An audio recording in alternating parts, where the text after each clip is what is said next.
Hello everyone and welcome to the dynamic study. और ये हमारा ईवीएस स्टोरी 20 सीरीज़ का यूनिट 7 है, जो कि है आपका solid and hazardous waste management. तो चलिए शुरू करते हैं। देखिए, बेसिकली आप जब भी सॉलिड वेस्ट मैनेजमेंट की बात करते हैं तो सॉलिड वेस्ट होता क्या है ये आपको पता होना चाहिए। तो हमारे जो सॉलिड वेस्ट मैनेजमेंट और हैंडलिंग रूल में सबसे बेस्ट डिस्क्राइब किया गया है वो बोला गया है सॉलिड वेस्ट को एनीथिंग जो भी आपका लिक्विड और गैस नहीं है, डिस्कार्डेड है, वो आपका सॉलिड है। तो ये सबसे सिंपल डिफिनेशन है कि हाँ, जो डिस्कार्डेड हो चुका है और वो लिक्विड और गैस नहीं है तो क्या है, आपका सॉलिड वेस्ट है। और इसमें कुछ भी कैटेगरीज डिवाइड कर दी जाती हैं सॉलिड वेस्ट में, जैसे हो गया आपका गार्बेज हो गया, कंबस्टिबल नॉन कंबस्टिबल हो गया, एसएस हो गया, बल्की वेस्ट हो गया, स्ट्रीट वेस्ट हो गया, हजार्डस वेस्ट हो गया, एनिमल वेस्ट हो गया, सीवेज ट्रीटमेंट वेस्ट हो गया, बहुत सारे वेस्ट हो गए। तो ऑब्वियस सी बात है, इनकी से रिलेटेड भी कभी कभी क्वेश्चन आपके भी आ जाते हैं, रबी स्ट्रेस, ये बाकी सब सारी चीज़ें कैसी होगी। तो गार्बेज जो basically garbage, combustible non combustible, SS, bulky waste, ये सब जो सारे वेस्ट होते हैं ये आपके मैक्सिमम म्यूनसिपल सॉलिड वेस्ट होते हैं। इनका जो सोर्स होता है वो होता है हाउस होल्ड हो गया, इंस्टीट्यूशन हो गया, कमर्शियल कंसर्न हो गया, जैसे आप होटल्स में गए हो, रेस्टोरेंट में गए हो, तो इनसे निकलता क्या है बेसिकली, तो गार्बेज में बेसिकली आपका फूड वेस्ट ही निकलता है, जो कि आपका खाना बनाने में या दुनिया भर की प्रोसेसिंग में वो जो चीज़ें निकलती हैं वो होती हैं आपकी गार्बेज बोला जाता है। मार्केट रिफ्यूज़ हो गया, waste from handling storage and sales of the produce meat हो गया। फिर आपका आता है कंबस्टिबल और नॉन कंबस्टिबल। कंबस्टिबल में मोस्टली आपका क्या होगा, ऐसी चीज़ें जो जल जाएंगी, जिनका फ्यूल रेशियो ज़्यादा होगा, यानी जो कंबस्टिबल होंगी बहुत अच्छे तरीके से, तो वो कौन सी होंगी, वो प्राइमरी ऑर्गेनिक होंगी। और जो नॉन कंबस्टिबल होगा ऑब्वियस सी बात है वो इनऑर्गेनिक पार्ट में आएंगी। तो कंबस्टिबल में तो आपका सारी चीज़ें हो गई, पेपर, कार्डबोर्ड हो गया, कार्टून हो गया, वुड हो गया, बॉक्सेस हो गया, प्लास्टिक्स हो गए, रैक्स हो गए, क्लॉथ, बेडिंग, लेदर्स, दुनिया भर की चीज़ें होंगी। ये सारी चीज़ें हाउस होल्ड, इंस्टीट्यूशन, सोर्स इनके सबके सेम है। गार्बेज, कंबस्टिबल, एसेस, बल्कि वेस्ट, सबके सोर्स सेम है। म्यूनसिपल वेस्ट होते हैं मैक्सिमम। फिर आपका नॉन कंबस्टिबल में जो होता है वो मेटल, टिन, कैंस हो गया, ग्लासेस हो गए, बॉटल्स हो गया, क्रॉकरी, स्टोन्स और बहुत सारी चीज़ें हो जाती हैं आपकी। एसेस में फिर आपका residue from the fire use to cooking and the heating building आपका आ गया। फिर उसके बाद बल्कि वेस्ट में बल्क में निकलता है बहुत सारे टायर सोर्स वगैरह हो गए, रेफ्रिजरेटर हो गया आपका, अदर लार्ज एप्लायंसेस हो गए, मतलब बहुत सारी चीज़ें होंगी। फिर स्ट्रीट वेस्ट में आपका आता है बल्कि वेस्ट, जो होता है ना आपका बल्कि वेस्ट, ये स्ट्रीट और साइड वॉक और इन सब सारी चीज़ों से जब झाड़ू पोछा लगता है, सड़क के किनारे जो लगता है, पोछा नहीं मतलब झाड़ू जो लगती हैं म्यूनसिपल के कर्मचारियों द्वारा जो लगाई जाती हैं, स्वीपिंग की जाती है, स्ट्रीट स्वीपिंग की जाती है, तो वो सारी चीज़ें जो होती हैं वहाँ से निकलने वाले वेस्ट जो होते हैं वो बल्कि वेस्ट, स्ट्रीट वेस्ट। फिर उसके बाद डेड एनिमल वेस्ट देखते होंगे, ट्रैफिक किनारे भी जो वेस्ट, ये भी एक तरीके का ये भी वेस्ट में ही आता है। एक्सीडेंट की वजह से कुत्ते मर जाते हैं सड़क के किनारे। इंडिया में आपको अक्सर देखने को मिलेगा ऐसी चीज़ें, मतलब और भी कंट्रीज़ में होता है, बट यहाँ पे ऐसा देखने को मिलेगा आपको, अगर वो काफ़ी दिनों तक फेंके नहीं गए हैं तो।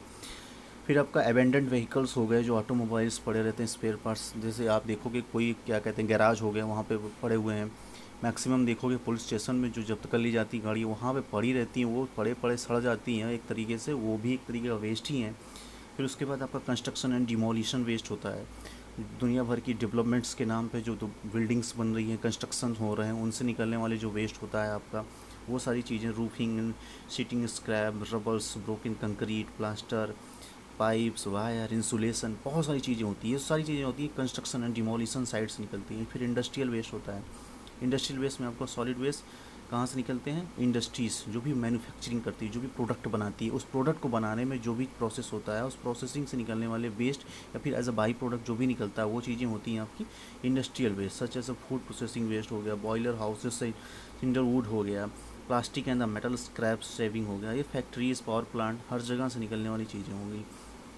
फिर आपका आता है मोस्ट हैज़ार्डस, यानी हैज़ार्डस वेस्ट होता है, जो पैथोलॉजिकल वेस्ट होता है, इसका एक अलग से मैनेजमेंट रूल होता है, ये municipal solid waste management category में नहीं आएगा, ऑब्वियस ही बात है। Household, hospital, institution, stone, industries, animal and agriculture हो गया, फिर मैन्योर, क्रॉप रेसिड्यूज हो गए, बहुत सारी चीज़ें इस तरीके से हो गई। फिर आपका जो रबिश होता है, ये कंबस्टिबल, जो आप ऊपर देखिए अभी साइड में, ये कंबस्टिबल और नॉन कंबस्टिबल, ये कंबस्टिबल और नॉन कंबस्टिबल दोनों को करेक्ट करता है कौन सा, ये।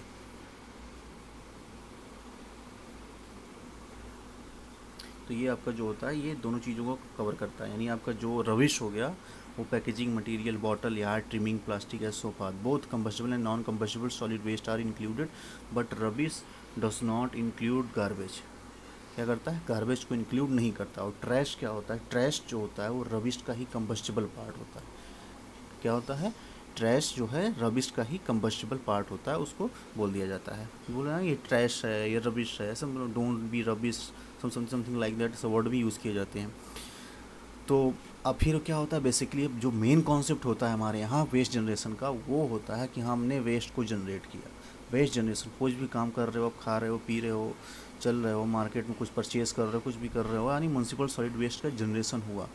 अब आप उस वेस्ट की जनरेशन के बाद अगला प्रोसेस क्या होगा, अगर उसकी आपने प्रॉपर मैनेजमेंट किया, अगर वो होटल, इंस्टीट्यूशन ऐसी चीज़ों में है, हाउस होल्ड्स में, तो बहुत ही रेयर आपको मिलेगा कि उसकी प्रॉपर सेग्रीगेशन या प्रॉपर कलेक्शन होता हो उसका। वो एक ही जगह उठा करके, या डब्बा, बाल्टी, पॉलीथीन जो भी होगा उसमें वो डंप करते जाएंगे सारे के सारे। फिर जो कचरा वाला सुबह आएगा, अदरवाइज़ जा करके जो कम्युनिटी बिन होगी उसमें उसको डिस्कार्ड कर दिया जाता है। नो सेग्रीगेशन, किसी भी तरीके सेग्रीगेशन नहीं होता है। अगर ऐसी चीज़ें नहीं हैं तो आप उसमें रिसाइकिल की बात कहाँ पे कर सकते हो।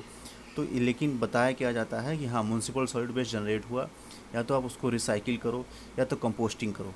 कुछ होटल्स, कुछ इंस्टीट्यूशंस हो गए ये जो इस चीज़ों को फॉलो करते हैं कि वो इसकी रिकवरी कर सकते हैं या फिर उसकी कंपोस्टिंग करते हैं।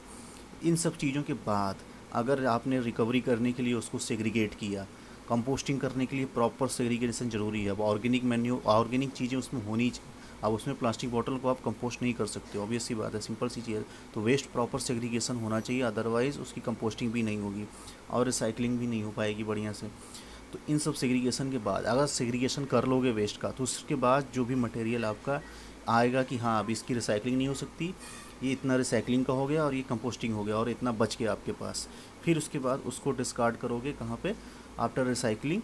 फिर उसको अगले नेक्स्ट प्रोसेस पे ले जाओगे। वो नेक्स्ट प्रोसेस क्या होगा कि आप उसकी कंबस्जन विथ एनर्जी रिकवरी करोगे या कंबस्जन विदाउट एनर्जी रिकवरी, यानी उससे as a waste to wealth जैसा कॉन्सेप्ट होता है ना, कि कचड़े से पैसा निकलना, वेस्ट टू वेल्थ जैसा कॉन्सेप्ट बनाओगे, या वेस्ट टू एनर्जी जैसी कॉन्सेप्ट जो चली हुई हैं उसको इम्प्लीमेंट करने की कोशिश करोगे। तो कंबस्जन with energy, combustion without energy, फिर उसके बाद उसको डायरेक्ट लैंडफिल में डिस्कार्ड किया जाता है। अगर इसके बाद भी कुछ बचता है और इन सब के बाद जो बाई प्रोडक्ट बचता है उसको भी, फिर आपका आता है इंटीग्रेटेड सॉलिड वेस्ट मैनेजमेंट। वो तो आपका ट्रेडिशनल हो गया। ट्रेडिशनल में क्या था आपका, वेस्ट जनरेशन हुआ, जनरेशन के बाद उसका कलेक्शन हुआ या स्टोरेज हुआ, स्टोरेज किया आप, स्टोरेज के बाद उसको आप म्युनिसिपल बिन्स में कलेक्शन किए, आप उसको डिस्कार्ड किए, फिर वहाँ से उसको आई वैन्स ट्रांसपोर्टेशन करके उसको ट्रीटमेंट सेंटर ले गई, ट्रीटमेंट सेंटर में उसका ट्रीटमेंट हुआ या नहीं हुआ है, इसको डायरेक्ट डिस्कार्ड की, ये तो आपको ही पता चलेगा। बट प्रोसेस यही होता है कि पहले आपने कलेक्शन की, पहले आपने उसको स्टोर किया, यानी वेस्ट को जनरेट किया, जनरेशन के बाद स्टोरेज किया, स्टोर के बाद उसको कलेक्शन की, कौन सी म्युनिसिपल बिन्स हो गई जो वो कलेक्शन की, या डायरेक्ट आपने कचड़े वाले को दिया। फिर उसके बाद वो वहाँ से उसको ट्रांसफ़र स्टेशन, अलग अलग डिपॉट बने होते हैं, वहाँ से वो ट्रक्स के द्वारा ट्रांसफ़र स्टेशन ले गए या फिर उनका ट्रीटमेंट सेंटर ले गए। ट्रीटमेंट सेंटर के बाद वहाँ पे उसकी रिकवरी की गई, उसका ट्रीटमेंट किया गया पूरी तरीके से, उसकी रिसाइकलिंग, रीयूजिंग जो भी करना है, सेग्रीगेशन प्रोसेस वहाँ पे जो फैसिलिटीज़ अवेलेबल हैं उसको किया गया। फिर उसके बाद जो लास्ट में बचा उसको डिस्कार्ड कर दिया गया, यानी कि अब वो किसी काम का नहीं है, अब उसको डायरेक्ट लैंडफिल आपके यहाँ है तो, अदरवाइज़ ओपन डंपिंग जैसे होती है उसको उस तरीके से कर दिया जाता है। फिर आपका आता है कि लेकिन जो बात होती है बेसिकली, जब हम बात करते हैं इंटीग्रेटेड सॉलिड वेस्ट मैनेजमेंट की, जो एक थोड़ा सा एडवांस अप्रोच होता है, ये आपको क्या करता है, ये बेसिकली जो बात करता है, सबसे फर्स्ट इसका स्टेप जो होता है वो होता है सोर्स रिडक्शन की, यानी वेस्ट गार्बेज जो भी चीज़ें हैं उसको रिड्यूस करने की। जब वेस्ट जनरेट ही नहीं होगा तो ऑब्वियस सी बात है कलेक्शन कहाँ से होगा। तो सिंपल सी बात है, जो इंटीग्रेटेड सॉलिड वेस्ट का फर्स्ट स्टेप है, इसको एकदम दिमाग में बैठा लो, वो होता है सोर्स रिडक्शन, सोर्स को रिडक्शन करना। सोर्स रिडक्शन में जो की चीज़ें होती हैं रिड्यूस टॉक्सिसिटी, टॉक्सिसिटी को रिड्यूस करना, जो भी आपका प्रोडक्ट बन रहा है उसकी टॉक्सिसिटी को रिड्यूस करना, चाहे जिस तरीके से, चाहे उसकी मैन्युफैक्चरिंग में, चाहे उसकी प्रोसेसिंग में, चाहे उसकी पैकेजिंग में, किसी भी तरीके से इन तीनों स्टेप्स में, मैन्युफैक्चरिंग, प्रोसेसिंग एंड पैकेजिंग, तीनों चीज़ें उसकी टॉक्सिसिटी को रिड्यूस करना।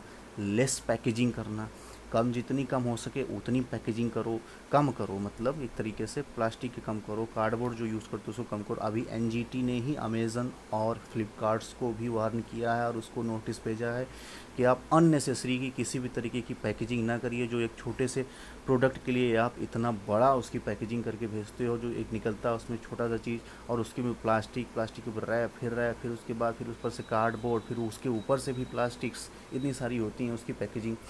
फिर प्रोडक्ट्स के बाद उसको रीयूज़ करने के लिए प्रमोट किया जाता है। मोर ड्यूरेबल एंड प्रोडक्ट होना चाहिए। ऑन साइट मल्चिंग किसका प्रोसेस है, ऑन साइट मल्चिंग किसका स्टेप है, ऑन साइट मल्चिंग जो है सोर्स रिडक्शन का स्टेप है। कंपोस्टिंग किसका स्टेप है, कंपोस्टिंग आपका दोनों का स्टेप है, सोर्स रिडक्शन का भी है और रिसाइकलिंग का भी है, इतना चीज़ ध्यान रखना।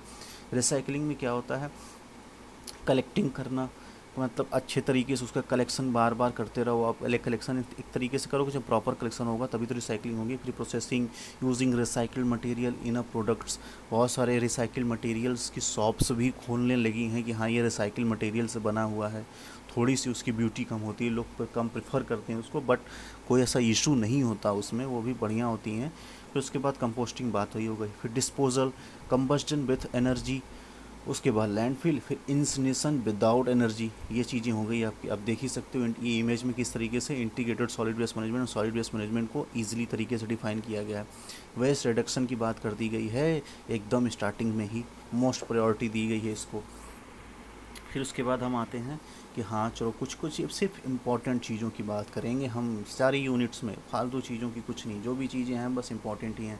अब देखते हैं कि हम जो हैवी मेटल्स होते हैं हमारे, जो कि आपको पता है कि आपके लीचेट में लैंडफिल से पहुंचते हैं, वो कहाँ पहुंचते हैं, ऑब्वियस सी बात है वो मटेरियल किसी न किसी मटेरियल में पाए जाते हैं, अदरवाइज़ वो जब डिकम्पोजिशन होगा आपका लैंडफिल में, तो जब एसिड फेज़ में जब मेटल्स की मोबिलिटी होती है कहाँ से पहुँचते हैं, ऑब्वियस सी बात है जो वहाँ पे वेस्ट आपका गया है उस किसी न किसी वेस्ट में कुछ न कुछ मेटल्स पाए जा रहे हैं। तो वो कौन से मेटल हो गए, arsenic, cadmium, lead, mercury, zinc. Arsenic कहाँ पे पाया जा रहा है आपका, आर्सेनिक पाया जाता है वुड, प्रिजर्वेटिव, हाउस होल्ड और पेस्टिसाइड्स में। कैडमियम कहाँ पाया जा रहा है आपका, कैडमियम पाया जा रहा है रिचार्जेबल निकल cadmium battery, pigments in plants यानी किचन वेयर्स जो भी हो गए, कलर्ड प्रिंटिंग्स हो गया यानी मैगजीन और कैटलॉग से जो चीज़ें हो गई, and enamels, pots, pans, mug, coloured glassware, और यही सारी चीज़ें हो गई। इसमें क्या पाया जाता है, कैडमियम।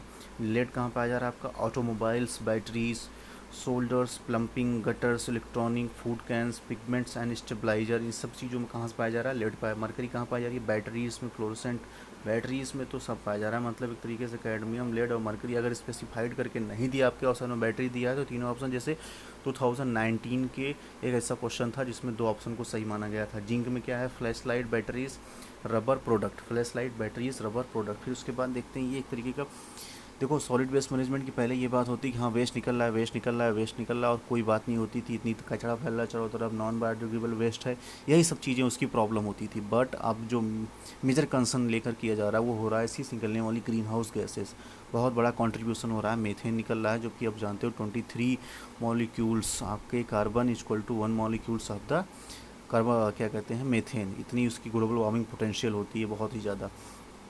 तो आप देख लो किस तरीके से जब रॉ मटेरियल आपका आता है फिर उसकी लाइफ साइकिल से होते हुए ग्रीन हाउस गैस यानी उसकी जब मैन्युफैक्चरिंग कुछ भी करते हो आप रॉ मटेरियल से, तो कार्बन डाइऑक्साइड निकलता है जिसकी वजह से reduce carbon sequestration in the forest होती है, ये सब चीज़ें निकलती, फिर उसकी एनर्जी रिकवरी में जाती है। देखो इसका सिंक और इमिशन एफर्ट कुछ भी नहीं है, फिर एनर्जी एफर्ट में जाएगा, मैन्युफैक्चरिंग होगी, कार्बन डाइऑक्साइड का इमिशन होगा, ऑब्वियस सी बात है कुछ बर्न करोगे, कुछ जलाओगे तो CO2 निकलेगा, चाहे वो थर्मल पावर प्लांट हो, चाहे कोई भी इंडस्ट्रीज़ हो।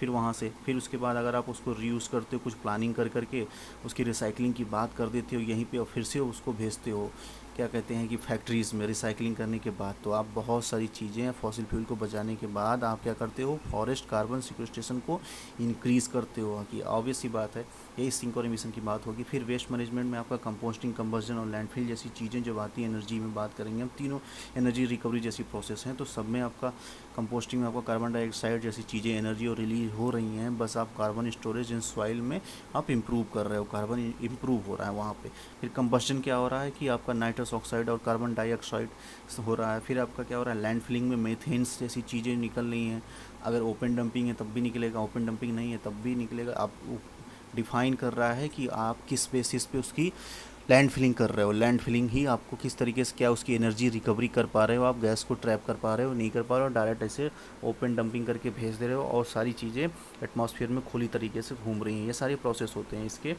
फिर उसके बाद जो चीज़ें होती हैं आपकी मैनेजमेंट में, वो एक तरीके से मान लो कि इनफेड हो गया, आपका इनफीड किया जो भी आपका वेस्ट मटेरियल मिला, आप जब ट्रीटमेंट पावर पॉइंट, जैसे कि आपका वेस्ट कलेक्शन हुआ, वेस्ट कलेक्शन के बाद जो म्यूनसिपल की ट्रक होती है उसको जब ट्रीटमेंट सेंटर ले जाती है, तो ट्रीटमेंट सेंटर ले जाने पर ये वहाँ पे ये सारे प्रोसेस अगर फैसिलिटी अवेलेबल है तो उनको करना चाहिए। तो स्क्रीनिंग हो गई उसकी, फिर आपके वेस्ट की स्क्रीनिंग होगी, स्क्रीनिंग मतलब कुछ भी तरीके काटना छाटना, छोटे बड़े ऐसे हल्का फुल्का सेग्रीगेशन कर दिया जाता है।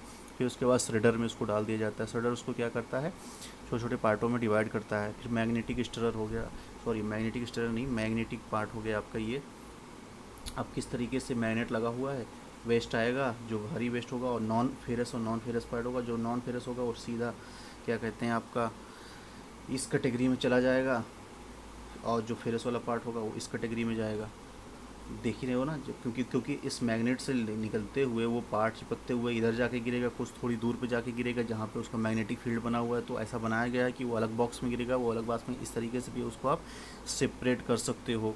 फिर उसके बाद क्या होती है, एयर क्लासीफायर्स होते हैं, जो छोटे छोटे पार्ट हैवी फ्रैक्शंस होते हैं वो नहीं जा पाते, उड़ पाते, लेकिन जो हल्के फुल्के होते हैं उससे भी क्लासीफाई कर दिया जाता है। एक तरीके का सेग्रीगेशन का प्रोसेस होता है, ये सेग्रीगेशन का ऑटोमेटिक प्रोसेस है, क्योंकि अब इतने बल्क वेस्ट में पूरे सिटी का वेस्ट आता है, उसको बैठ करके मैनुअली सेग्रीगेट करना इम्पॉसिबल है, और थोड़ा वो हार्मफुल भी हो सकता है। क्योंकि इस केस में क्या है, हमारे यहाँ सब एक ही पॉलीथीन और बैग में आपको मिलेगा। जब भी आपको क्या कहते हैं, कचरा कलेक्ट करने वाला जाएगा तो उसको आप एक ही में सब कुछ पैक करके दे दोगे कि हाँ भाई ये लो मिक्स वेस्ट है, हम आपको दे रहे हैं बहुत ही तरीके से, अच्छे तरीके से। लेकिन ऐसा नहीं होना चाहिए। आप हैबिट डेवलप करो अपने अंदर कि चीज़ों को हम सेपरेटली कलेक्ट करें और सेपरेटली उसको प्रोवाइड करें, जिससे उसका सेग्रीगेशन अच्छा हो सके। अदरवाइज़ म्यूनसिपल वेस्ट जो करता है तो आपको पता ही है वो तो किस लेवल पे करेगा इंसान। तो डायरेक्ट ओपन डंपिंग होगी, ग्राउंड वाटर ख़राब होगा फिर आपका। फिर उसके बाद इसी तरीके से लैंड फिलिंग अगर होती है तो ऑब्वियस सी बात है, ऐसे ओपन डंपिंग कर दिया गया, फिर कार्बन नॉन डिग्रेडेबल डिग्रेडेबल सब एक ही साथ गया, फिर लीचेड बना। फिर लीचेड के बाद उसमें हैवी मेटल आपके चले गए, किसमें, ग्राउंड वाटर में। VOCs भी चला गया ग्राउंड वाटर में, यानी वोलेटाइल ऑर्गेनिक कंपाउंड्स भी चले गए। फिर उसके बाद जब उसका डिकम्पोजिशन होगा इस वेस्ट का धीरे धीरे, तो उससे मीथेन, कार्बन डाइऑक्साइड और VOCs निकलेंगी बाहर साइड आराम से। हाइड्रोक्लेबिंग भी एक तरीके का पार्ट होता है स्टलाइज करने के लिए वेस्ट, कोई भी वेस्ट हो गया आपका उसका। फिर आती है कंपोस्टिंग। एक तरीके से कंपोस्टिंग में ये क्या होती है, डिस्क्राइब की जाती है कि ये कंट्रोल कंडीशन में होनी चाहिए। अगर आपको अच्छे तरीके से बढ़िया प्रोडक्ट चाहिए और कम समय में प्रोडक्ट चाहिए तो वो कंट्रोल कंडीशन में होनी चाहिए। एरोबिक डिग्रेडेशन होता है मेनली इसमें। ये क्या होता है कि the stabilize in the product of composting rich organic rich होता है। इसमें ऑर्गेनिक मतलब पार्ट्स इसमें सबसे ज़्यादा होंगे, बट इसमें ध्यान रखो कि ये जो आपका कमर्शियल होता है NPK, नाइट्रोजन फास्फोरस पोटेशियम, उससे बहुत कम ही इसमें नाइट्रोजन फास्फोरस पोटेशियम होगा। यानी कि key nutrients such as nitrogen, phosphorus and potassium are typically too low for it compare with the commercial fertilizer. The composting processes is affected by temperature, obvious सी बात है, temperature से affect किया जाएगा, या moisture से अफेक्ट किया जाएगा, pH से, न्यूट्रिएंट सप्लाई से, बाकी चीज़ों से, और ऑक्सीजन से भी। इसका जो मेन पार्ट होता है वो बैक्टीरिया और फंजाई होते हैं, जो इसको डिकम्पोज करते हैं, यानी डिग्रेड करते हैं, डिस्ट्रॉय करते हैं, पूरी तरीके से खाद बनाते हैं, यानी मैन्योर बनाते हैं, कंपोस्टिंग करते हैं इसकी। फिर इसमें क्या होता है, देखो अर्ली स्टेज में क्या होता है इसके डिकम्पोजिशन में, जो मेसोफिलिक माइक्रो ऑर्गेनिज्म हो, बैक्टीरिया फंजाई होते हैं, वो ग्रो करते हैं, और टेम्परेचर किस में 25 to 45 डिग्री सेंटीग्रेड में जनरेट करते हैं, और धीरे धीरे हीट वाइल वो इसको मेटाबोलाइज करते रहते हैं वेस्ट को, which raises the temperature of the pile, जो उस टेम्परेचर को धीरे धीरे राइज भी करता है। और जब ये टेम्परेचर आपका रीच 45 डिग्री सेंटीग्रेड हो जाता है, एक्टिविटी मेसोफिल की स्टॉप हो जाती है। फिर उसके बाद थर्मोफाइल भाई साहब आते हैं और वो कहते हैं कि अब हम यहाँ से आगे ले जाएंगे, प्रोसेस हम आगे बढ़ाएंगे इसको, विच प्रीफर द टेम्परेचर, और उनको कौन सा टेम्परेचर अच्छा लगता है वो अपने आप से टेम्परेचर बढ़ा लेते हैं। मतलब प्रोसेसिंग में ही टेम्परेचर बढ़ता है धीरे धीरे, क्योंकि कंडीशन ऐसी जनरेट होती रहती है कि 45 to 70 डिग्री सेंटीग्रेड पहुँच जाती है। अब फिर वहाँ से थर्मोफिलिक जो बैक्टीरिया होते हैं वो उसका डिकम्पोजिशन स्टार्ट कर देते हैं। फिर वो उसको तब तक डिकम्पोजिशन करते हैं, अगर उनको 55 डिग्री सेंटीग्रेड तक का टेम्परेचर, इन्हीं थर्मोफिलिक बैक्टीरिया जी को 55 डिग्री सेंटीग्रेड तक का टेम्परेचर, जो इनकी फेवरेबल कंडीशन होती है, फेवरेबल टेम्परेचर होता है, दे दिया गया, तो इतनी तेज़ी से ग्रो होंगे कि मैक्सिमम पोर्शन को वो वीड आपके जो भी होंगे कंपोस्टिंग के पार्ट, उसको अच्छे तरीके से कंपोस्ट कर देंगे, और आप उसको एक लेवल तक ये कह सकते हो कि मार्केट में पहुंचा सकते हो। लेकिन अच्छे तरीके से नहीं, पूरी तरीके से नहीं पता, लेकिन ये होता है कि 90% से ऊपर पूरी तरीके से कंप्लीट कर देते हैं सिर्फ 72 आवर्स के अंदर ही।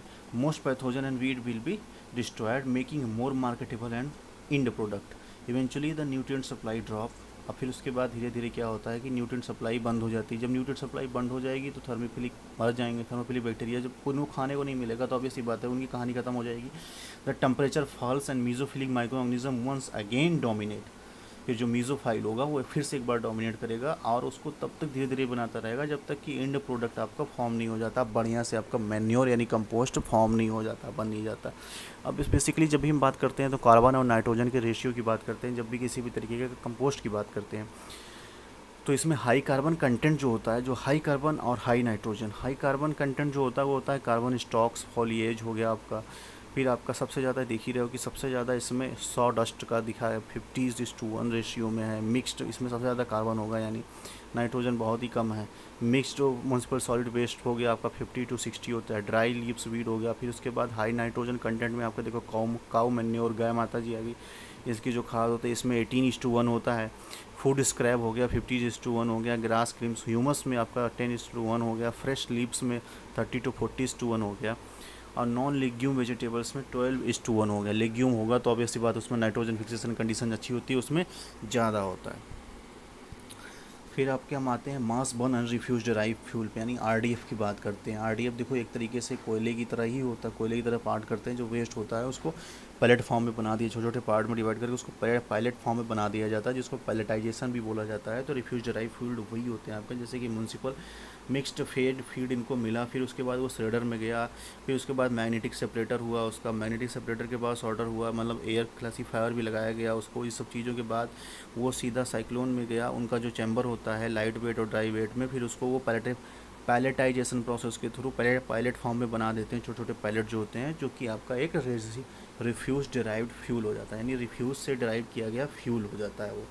रिफ्यूज डिराइव्ड फ्यूल जो होता है basically have made most of the non combustible portion of the municipal solid waste, जो कि नॉन कम्बस्टिबल, जो कहीं काम नहीं आता, जो हम लोग स्टार्टिंग में देखे थे कि वेस्ट है without energy, waste with energy, combustion with energy, combustion without energy, जो लास्ट में बचा था आपका किसी काम का नहीं, उसको यहाँ ले आओ आरडीएफ बनाओ, सबसे बेस्ट तरीका होता है। Refuse derived fuel have had most non-combustible portion of the municipal solid waste removed, and after shredding and sorting relatively uniform product is produced। क्या होता है? Uniform product is produce with the non combustible remove the energy content of the RDF.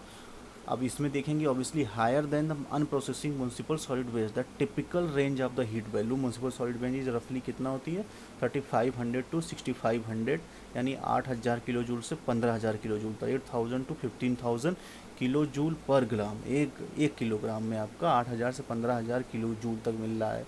While the RDF range जो होता है, RDF range कितने में दे रहा है आपको 14000 से लेकर 18000 तक दे रहा है, ये इतना ज़्यादा दे रहा है। Even with this higher heating value RDF is often used as a supplementary fuel, इसको एज अ सप्लीमेंट्री फ्यूल किया जाता है coal fired facilities that have been suitably modified. Such co-firing facilities tend used to up the 20% of the RDF with a remaining portion upon higher energy content fossil fuel। फिर आपका आता है biogas जो हो गया, biogas generated as anaerobic digestion, उसका एक anaerobic digestion होता है। When micro organism break down eat organic material in the absence of organic biogas is mostly क्या होती है मेथेन होती है और कार्बन डाइऑक्साइड होती है with very small amount of the water vapour and gases. The carbon dioxide, water vapour और gases भी होती है छोटी मात्रा में, लेकिन सबसे ज़्यादा जो होता है वो होता है मेथेन और कार्बन डाइऑक्साइड होता है। The carbon dioxide and the other gases can be removed leaving only the methane. Methane is the primary component of the natural gases. Natural gas, अभी नेचुरल गैस को लेकर के हमारे यहाँ काफ़ी कुछ काम हो रहा है, उसको करंट अफेयर से रिलेटेड है, उसको आप देखना। The material that is left after anaerobic digestion happen is called digested. Digested is a wet mixture that is usually separated into solid and liquid. Digest is rich in nutrient, can be use as a fertiliser for the crop. ये हो गया आपका RDF हो गया। RDF के बाद फिर आपका इंसनेशन जैसी चीज़ें होती हैं। इंसनेशन जैसे मैक्सिमम सॉलिड वेस्ट, देखो इसमें क्या होता है, मैक्सिमम सॉलिड वेस्ट को उसके मास को रिड्यूस कर सकते हो 90% से ऊपर, यानी 90% से ऊपर मास को रिड्यूस कर दोगे। लेकिन इसमें क्या होता है, decrease the quantity of the waste, production of the heat and power, reduction of the pollution, save on the transportation of the wave, prevent the production of methane gas. Methane gas नहीं होगा लेकिन dioxin तो निकल रही। Incinerator operate in any weather condition में आप बना सकते हो, चाहे वो ठंडी हो, जाड़ा हो, गर्मी हो, बरसात हो। Effective metal recycling, uses of the disadvantage क्या है, बहुत महंगा है। Pollute the environment, this possibilities of long term problem as waste can potentially harm people and the environment. और ये प्रोसेस दिया हुआ है, ये प्रोसेस होता है इंसनेशन का, देख लो अच्छे से।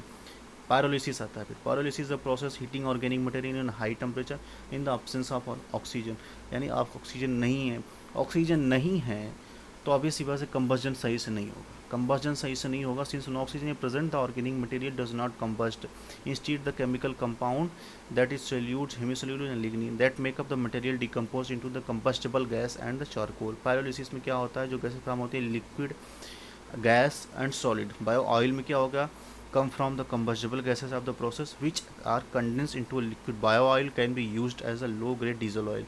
बायोचार भी हो गया इसमें। फिर आपका सिंगैस हो गया। सिंगैस क्या होता है, कार्बन डाइऑक्साइड और कार्बन मोनोऑक्साइड और H2 का जो होता है कॉम्बिनेशन हाइड्रोकार्बन्स होते हैं। यानी ऑब्वियस सी बात है सिंगैस तभी बनती है जब सही से कंबजन नहीं हो पाता, तब बनती है जाके। यानी मोस्टली ये CO और यानी कार्बन मोनोऑक्साइड और वाटर वेपर जो होता है, वाटर होता है, उसका मिला जुला फॉर्म होता है। Syngas can be use in the place of the natural gases और the converted with a catalyst. अब CO बन रहा है तो ऑब्वियस सी बात है यहाँ पे कंबजन नहीं, CO2 की मात्रा बहुत कम होती है सिंगैस में। फिर लैंडफिल आ गया। देखो लैंडफिल बहुत ही ज़्यादा इंपॉर्टेंट होता है आपके यहाँ। तो इसको 3 क्लासेस में डिवाइड कर दिया जाता है, class 1 landfill, class 2 landfill and class 3 landfill. Class 1 landfill जो होती है वो आपकी सिक्योर लैंडफिल होती है, इनको सिक्योर लैंडफिल बोला जाता है। And those design to handle hazardous waste, इनको हज़ार्डस वेस्ट को मैनेजमेंट करने के लिए बनाया गया है। क्लास सेकेंड लैंडफिल जो होती है वो होती है monofills hands and so called the designated waste which are the particular type of the waste such as incinerator, जो इंसिनेटर से निकलने वाला ऐश हो गया, सीवेज से निकलने वाला स्लज हो गया, इन सबको भी तो आपको कहीं ना कहीं डंप करना होगा, किसी न किसी तरीके से मैनेज करना होगा। वैसे थोड़ी है किसी से क्या कहते हैं इंसिनेशन कर रहे हो वहाँ से इतने बल्क में टन्स में ऐसे निकल रहे हैं, बाकी चीज़ें सीवेज से निकलने वाला जो स्लज हो रहा है वो भी, तो सब कहाँ जाएंगे। तो ऑब्वियसली बात वो जो कैटेगराइज किए जाते हैं वो कहाँ जाते हैं, क्लास सेकेंड लैंडफिल में जाते हैं। फिर आपका आता है क्लास थर्ड जो कि municipal and sanitary landfill, engineered facility design to handle municipal solid waste. और बेसिकली हम इसी की बात करेंगे, जो डिकम्पोजिशन की बात करेंगे कि जब ये सैनिटरी लैंडफिल में आपका वेस्ट जाता है तो किस तरीके के आपके वेस्ट का डिकम्पोजिशन होता है। तो बेसिकली वो 4 प्रोसेस होते हैं। एरोबिक फेज़ हो गया आपका, एसिड फेज़ हो गया, मेथनोजेनेसिस हो गया, और उसके बाद क्या मेथनोजेनेसिस अनस्टडी और मेथनोजेनेसिस स्टडी फेज़ होता है। देखो एरोबिक फेज़ में क्या होता है, when waste are place in a landfill there is enough entrained oxygen to allow aerobic condition. अब इसमें पर्याप्त मात्रा में ऑक्सीजन होती है कि जो उसको एरोबिक कंडीशन प्रोवाइड करती है, लेकिन धीरे धीरे कुछ दिनों बाद फर्स्ट फ्यू डेज जैसे जैसे उसका डिकम्पोजिशन यानी कंबर्जन स्टार्ट होता है, oxygen levels drop and the end of this phases anaerobic condition begin. Obvious ही बात है जब उसका धीरे धीरे प्रोसेस होगा, रेस्पायरेशन होगा, बहुत सारी चीज़ें होंगी, तो जब डिग्रेडेशन होगा तो एंड में क्या होगा कि उसका धीरे धीरे ऑक्सीजन लेवल उसमें डाउन होता जाएगा। फिर आपका आता है एसिड फेज़ आता है। एसिड फेज़ में क्या होता है, during the phase anaerobic condition prevail होती है, anaerobic condition, and 2 steps process begin. The first step क्या हो जाता है इसमें, hydrolysing fermentative organism produce enzyme that break down the complex organics such as the cellulose starch into a simpler product that can be fermented into hydrogen carbon dioxide। किसमें याद रखना, hydrogen carbon dioxide fatty acid alcohol. In the second type those products are converted into by the, इसकी चीज़ें हो जाती। फिर इसमें क्या हो रहा है कि hydrogen carbon dioxide fatty acid alcohol ये बाकी चीज़ें जो हो रही हैं फर्मेंट होकर निकल रही हैं। इन द सेकंड स्टेप में क्या होता है, those products are converted by bacteria.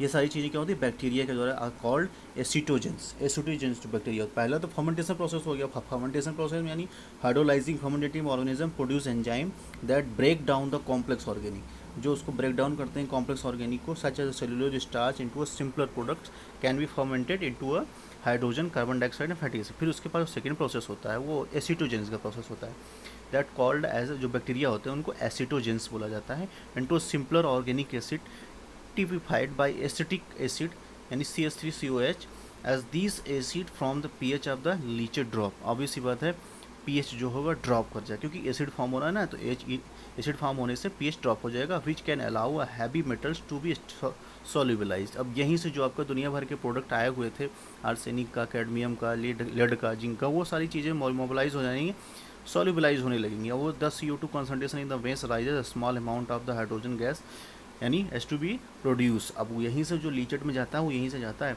फिर आपका मेथेनोजेनेसिस यानी आता है अनस्टेडी कंडीशन होती है। Another group of the microorganism called methane formers or methanogens convert the organic acid into methane and carbon dioxide. The pH begin to turn towards more neutral condition and release the heavy metal into a leached decline. These phase can last for month. फिर उसके बाद क्या होता है, the duration last होती है methanogenesis study. The duration of the each phase depend on the availability of the moisture and nutrient but typically one on the order of the year. So after the landfill cell completed the generation rate of the methane and carbon dioxide settle down, एकदम से हो गए पूरी तरीके से into a nearly equal percentage which a characteristic phase of, यही जो main phase होता है यही होता है आफ्टर मेनी ईयर्स पर हैव सेवरल डिकेट्स। अब ये देखो, अब ऑब्वियस सी बात है ऑर्गेनिक एसिड से मेथनोजेंस आपका जो मेथेन और कार्बन डाइऑक्साइड का फॉर्म कर रहा है, एनारोबिक कंडीशन है, इसमें पीएच धीरे धीरे बढ़ेगा आपका, ऑब्वियस सी बात है। कंसनट्रेशन मेटल आयन जो भी होंगे उन सबके मेटल आयन भी कंडीशन डाउन होगा, लेकिन एक टाइम बाद ये भी ख़त्म होने लगेंगे जो कि लास्ट फेज हो जाता है इनका। तो ऑब्वियस सी बात है एकदम से लैंडफिल की वो जो लाइफ होती है वो समाप्त होने लगती है, यानी आपका मेथेन का भी कंडीशन जो डोमिनेंट हुआ रहता है वो धीरे धीरे कम होने लगता है। तो देखो कंपोस्टिंग में basically methane, carbon dioxide, ammonia, hydrogen और वीओसीज होती हैं। तो इनिशियल स्टेज में आपका कार्बन डाइऑक्साइड ज़्यादा होती है, लेकिन जनरली जो आपकी बात करोगे तो मेथेन जो सबसे ज़्यादा होता है, मेथेन 55% होता है, कार्बन डाइऑक्साइड 45%, बाकी चीज़ें जो होती हैं, बाकी गैसेस हो गई, मेथेन और हाइड्रोजन और वीओसीज हो जाती हैं आपकी, वो हो जाती हैं। अब आप इस इमेज में भी देखोगे कि 4 स्टेज दिए गए हैं, stage first, stage second, stage third हो गया। लैंडफिल गैसेस कंपोजिशन परसेंटेज के वैल्यू में दी गई है। फर्स्ट में देखेंगे किस तरीके से नाइट्रोजन का 80% दिया गया, और सेकेंड में आते हुए कितनी तेज़ी से डिक्लाइन होता है। ऑक्सीजन भी किस तरीके से 20% से डिक्लाइन हो रहा है। और वो फिर उसके बाद क्या करते हैं कि नाइट्रोजन तो पूरा डिक्लाइन ही है आपका, लेकिन ऑक्सीजन आप देखोगे तो वो फिर उसके बाद क्या करते हैं कि सेकेंड स्टेज में हल्का सा उसका कंसंट्रेशन बढ़ता है, फिर उसके बाद थर्ड स्टेज में वो एकदम से एक्सपोनेंशियली ड्रॉप हो जाता है पूरी तरीके से। फिर आप देखोगे कार्बन डाइऑक्साइड का किस तरीके से कंसंट्रेशन बढ़ रहा है थर्ड स्टेज में, एकदम बढ़ते हुए थर्ड स्टेज से धीरे धीरे डाउन होना स्टार्ट हो जाता है, क्योंकि वहाँ से भी मेथेनोजेनेसिस फॉर्म होने लगता है, नहीं मेथेन गैसेस फॉर्म होने लगती है। मेथेन का जो सेकेंड से लास्ट ले थर्ड स्टेज से बढ़ना स्टार्ट होता है, और फिर वो बढ़ता ही रहता है फोर्थ स्टेज में, जब तक कि उसको न्यूट्रिएंट मिलते रहते हैं, डिकम्पोजिशन होता रहता है। जब पूरी तरीके से डिकम्पोजिशन सब कुछ खत्म हो जाएगा तो मेथेन का प्रोडक्शन भी एक तरीके से ख़त्म हो जाएगा। जब मेथेन का प्रोडक्शन ख़त्म हो जाएगा तो ऑब्वियस सी बात है कि ये लास्ट लाइफ थी लैंडफिल के आपकी, आप कहानी ख़त्म हो गई। The rate of landfill decomposition is affected by the number of the factors including moisture, available nutrient, pH. देखो ये बहुत सारी चीज़ें इंपॉर्टेंट हैं, ये pH, temperature, the amount of the moisture available for the decomposition in critical factor which can recently lead increases the interest in a recirculating leachate and other liquid into a landfill or optimize the moisture content। दुनिया भर की चीज़ें हो गई। accelerate decomposition and facilitate methane collection under the assumption of carbon dioxide, methane and ammonia are the principal gases। यही बताया आपको कि कार्बन डाइऑक्साइड, मेथेन और अमोनिया, सबसे ज़्यादा मेथेन, फिर कार्बन डाइऑक्साइड और ammonia during the decomposition. And equation देखो ये दिया गया है आपका इक्वेशन कि CaHbOCND जो ABCD जो दिखा गया है NH2O, ये इसका इक्वेशन फार्मूला दिखाया गया N = 4A-4B2C डिवाइड बाई 4। ये इसका इक्वेशन जो डराइव किए थे ये नीज़मैन साहब ने 1977 में डिस्क्राइब किया था कि किस तरीके से कितना कंसंट्रेशन होना चाहिए, क्या चीज़ें, तो उसको आप इस फार्मूले से गेन कर सकते हो और पूरा इक्वेशन डेवलप कर सकते हो कि हाँ इस लैंडफिल में ऐसे ऐसे अमाउंट में इन लोगों का पूरा जो केमिकल रिएक्शन है वो ये है, और ऐसे मात्रा में मेथेन, कार्बन डाइऑक्साइड और अमोनिया का फॉर्मेशन हुआ है। मेथेन, कार्बन डाइऑक्साइड और अमोनिया का फॉर्मेशन हुआ है बेसिकली। फिर लीचेट जो होता है, जो लीचेट जो मेन चीज़ निकलती है, leachate commonly large amount of the organic matter, ammonia heavy metals, chlorinated organic हो गया आपका, जैसे क्या कहते हैं salt, which causes the great threat to soil under environment. The vicinity of landfill site, the composition of leachate can be divided into 4 parts, mainly 4 parts में। पहला organic matter हो गया आपका, फिर केमिकल ऑक्सीजन डिमांड वाले matter जो हो गए, यानी टोटल ऑर्गेनिक कार्बन की मैटर हो गए, फिर उसके बाद स्पेसिफिक ऑर्गेनिक कंपाउंड्स हो गया, इनऑर्गेनिक कंपाउंड्स हो गया आपका, हैवी मेटल्स हो गया। देखो in comparison with the soluble organic gases, release of the soluble nitrogen from the municipal waste continuing over a long period. क्या होता है nitrogen from municipal solid waste सबसे बताया सबसे ज़्यादा continuing long period. Ammonia occurs in leached from the old landfill में, owing to hydrolysis and fermentation of the nitrogenous fraction of the biodegradable substance. On the other hand, the process of the amino acid deamination during the degradation of the organic compounds are responsible for the ammonium occurrence in the leachate from the newly developed। फिर क्या होता है newly develop में पाया जाता है आपका deamination यानी अमीनो एसिड जो होता है। Many factors have influenced the temporal and spatial variation in nitrogen compound concentration in soil and water environment। यहीं से आता है। Ammonia is a water soluble, which is why it is deposited in a land and vegetation very quickly. When ammonia react with the acid gases, it can be transported over a long distance from a source of emission and deposited much slower। फिर आपका hazards waste में इग्निटिबिलिटी, कोरोसिविटी, reactivity, toxicity होनी चाहिए। इग्निबल होना चाहिए 60 degree से, जो plus point उसका होना चाहिए। क्रोजिव होना चाहिए बहुत तरीके से, या तो पीएच उसका सब 2 से कम हो या तो 12.5 से ज़्यादा हो। रिएक्टिव होना चाहिए, टॉक्सिसिटी होनी चाहिए, बहुत सारी चीज़ें, ये सब उसके मेन कैरेक्टर होते हैं कि इग्निटिबिलिटी कितनी होना चाहिए, कोरोसिविटी, रिएक्टिविटी, टॉक्सिसिटी। इमेज में देख लो, इसमें भी आपका अच्छे तरीके से एक्सप्लेन कर दिया गया है। बाकी चीज़ें जो होती हैं हैजार्डस वेस्ट में बहुत सारी चीज़ें होती हैं, लेकिन बेसिकली ये करेक्टर पूछता है। फिर उसके बाद कुछ आपका हैंडलिंग शेड्यूल 5 में जो दिया गया है कि कितना लिमिट होनी चाहिए, तो पॉलीक्लोरीनेटेड बाइफेनिल पीसीबी की लेस देन 2 ppm होनी चाहिए, लेड का 100 ppm होना चाहिए, आर्सेनिक का 5 ppm होना चाहिए, कैडमियम क्रोमियम निकल का 500 ppm, पॉलीक्लोरिनेटेड पॉली एरोमेटिक हाइड्रोकार्बन्स का 6% होना चाहिए। क्वेश्चन पूछा गया कितना परसेंट, 6%। सेडिमेंट्स का 0.25%। Specification of fuel derive from the waste oil, arsenic का कितना है, पीएच का कितना है, टोटल कितना है, सबका कंसंट्रेशन यहाँ पर दिया गया हुआ है। आगे आपके डायरेक्ट मैनेजमेंट रूल्स लिया गया है। बेसल कन्वेंशन भी बेसिकली एक इंटरनेशनल ट्रांसबाउंड्री कन्वेंशन है जो कि 1989 में आया था। वो हजारडस वेस्ट मूवमेंट के बारे में बात करता है कि इसकी किस तरीके से मूवमेंट को रोका जाए, किस तरीके से उस पर जो दुनिया भर की चीज़ें एक कंट्री से दूसरी कंट्रीज़ में चली जाती हैं बिना किसी रोक टोक से, कि वो उस पर रेगुलेशन और कंट्रोल करता है। और इसको आप अच्छे से पढ़ लेना, इसमें ज़्यादा ईयर पूछता है बस। और ये जो हायरार्की होती है बेसिकली मोस्ट प्रिफर्ड में avoid, reuse, recycle, reprocess, energy recovery, disposal की बात होती हैं। जो उसके बाद आपके 5R की बात करते हो, refuse, reduce, reuse, recycle and restore की बात करते हो। ये सारे उसके एग्जाम्पल हैं और इसको आप सही से देखना। फिर आपका जो बायोमेडिकल वेस्ट में सबसे चीज़ों की बात होती है कि हाँ इसको किस कैटेगरी में रखा जाएगा, तो येलो में आपका ह्यूमन एनाटॉमिकल वेस्ट हो गया। फिर आपका एनिमल आपका एनाटॉमिकल वेस्ट हो गया, ह्यूमन एनाटॉमिकल एक कैटेगरी में हो गया, बी में हो गया आपका एनिमल एनाटॉमिकल वेस्ट हो गया। फिर क्या कहते हैं सॉइल्ड वेस्ट हो गया। और इनका प्रोसेसिंग किस तरीके से करना है, incineration, plasma pyrolysis, deep burial, इसमें अच्छे से एक्सप्लेन किया गया है। Expired on the discarded medicine, chemical waste हो गया, माइक्रोबायोलॉजी, बायोटेक्नोलॉजी वेस्ट हो गया। ये सारी चीज़ें किस में पाए जा रहे हैं, येलो में डालना है आपको, येलो बॉक्स में डालना है। और इनके ट्रीटमेंट की बातें जो की गई हैं मैं पूरा पढ़ूंगा, क्या फ़ायदा, टाइम की वजह से कमी है। आप इसको एक बार पॉज करके वीडियो अच्छे से देख लो, समझ लो, नोट डाउन करना है, नोट डाउन कर लो अच्छे से। फिर उसके बाद केमिकल, ये सब आपका येलो में ही जा रहा है सब कुछ, केमिकल लिक्विड भी जा रहा है आपका, डिस्कार्डेड लिनियन मटेरियल्स, बेडिंग, सब कुछ येलो में ही जाएगा। और किस तरीके से उसको मैनेज करना है आप इसको अच्छे से देखना। फिर रेड में क्या आता है आपका कंटेमिनेटेड वेस्ट, जो रिसाइक्लेबल है, waste generated from the disposable items such as the tubings, bottles, intravenous and tubes and एक्ट। इसका क्या आपका कैथेटर्स जो होते हैं रेड में आते हैं, ऐसे पूछा जाता है। Urine bag, syringe without needle and flex needle syringe. और फिर यानी फिक्स जो होता है उसके साथ फिक्स्ड होता है। इनका भी ऑटोक्लेविंग, माइक्रोवेविंग, ये सब किया जाता है। Red colour non chlorinated plastic bags होता है इनका कंटेनर।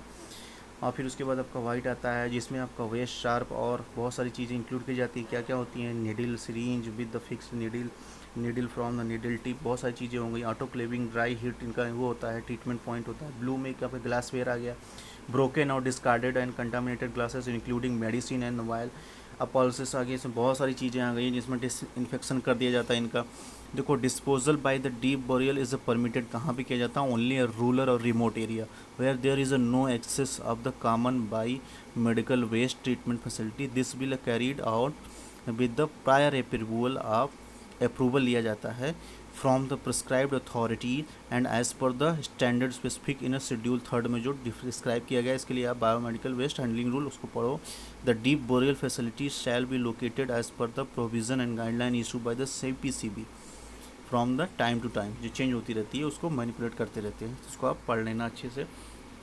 तब तक अब अगर यही यूनिट को यहीं ख़त्म करते हैं। जो भी इंपॉर्टेंट है मैं हम लोग बता दिया, जो भी छूटा उसको आप देख लेना। जो सिंबल आते हैं दुनिया भर के कि हाँ ये ऑक्सीडाइज़र का सिंबल, हजार्डस का सिंबल, ये भी सब देख लेना। मैचिंग मिलाने की देख लेना। कुछ रूल एंड रेगुलेशन है उसको देख लेना। बाकी जो होगा मैं नेक्स्ट यूनिट में कवर कर दूंगा रूल एंड रेगुलेशन। और ये बस तब तक के लिए पढ़ते रहिए। उसके बाद एग्ज़ाम की डेट आ गई, कॉन्टीन्यूसली पढ़ते रहिए। बाकी आप जो भी अच्छा लगे आप हमें बताइए। Keep on watching, keep on learning. Thank you.